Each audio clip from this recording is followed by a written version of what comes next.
Hello, people of YouTube. I'm Havto16, and this is Watchin' It.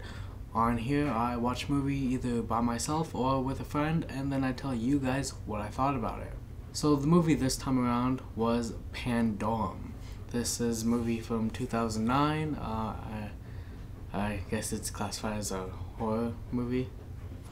And the description of the movie is: a pair of crew members aboard a spaceship wake up with no knowledge of their mission or their identities.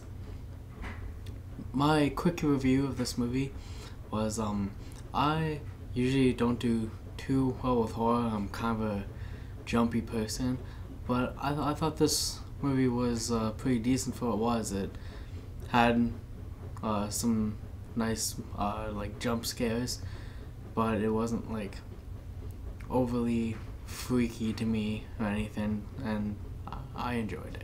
So things about the movie that I liked, first off, is it kept me pretty engaged throughout the entire film. Like it wasn't one of those scary movies that, you know, all they're trying to do is just scare you, and then you're just sitting there watching the movie just waiting for the next moment that's trying to scare you.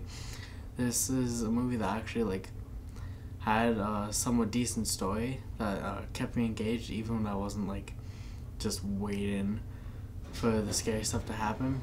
And something I find with scary movies is that it's generally not that hard to know just when something scary is about to happen. And there were moments of Pandorum that were like that, but there were a couple times when I wasn't really fully expecting something to happen, and it just did.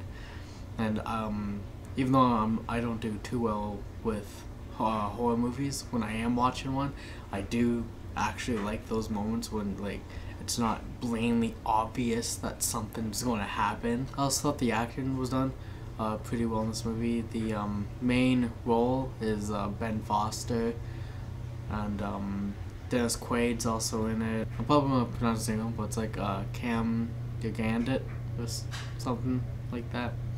He's been in a couple movies like Never Back Down. I know he was on a couple episodes of The OC. He's in this movie a bit too.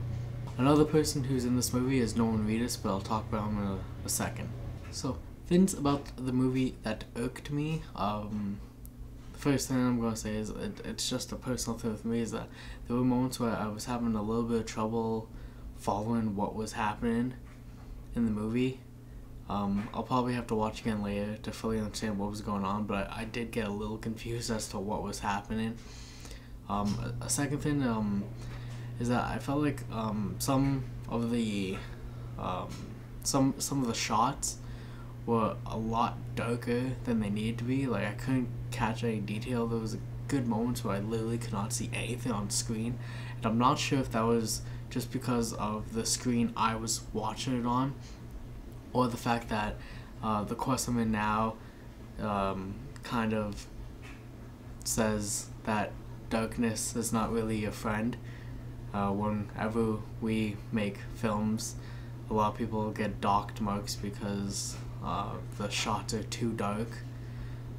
So it could be just my mentality of being in the course that I'm in, and I'm like against darkness in film. But I try to always block the stuff that I'm learning in these films and just trying to watch it as like a regular person that doesn't have any know-how about filming whatsoever. I tried to do that, and me trying to do that with this film, I still felt like some shots were just a little too dark. Like I understand it's a horror movie, so dark moments are what keep you on edge, but some of them were just a little over the top for my liking. Last thing that irked me with this movie was Norman Reedus.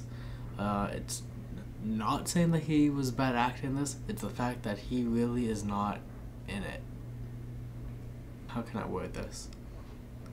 It's kind of like when you're walking through a park and you see all the people just there, and then there's like that one person who kind of like goes to go into the park and then just ducks out really quick. That was Norman Reedus.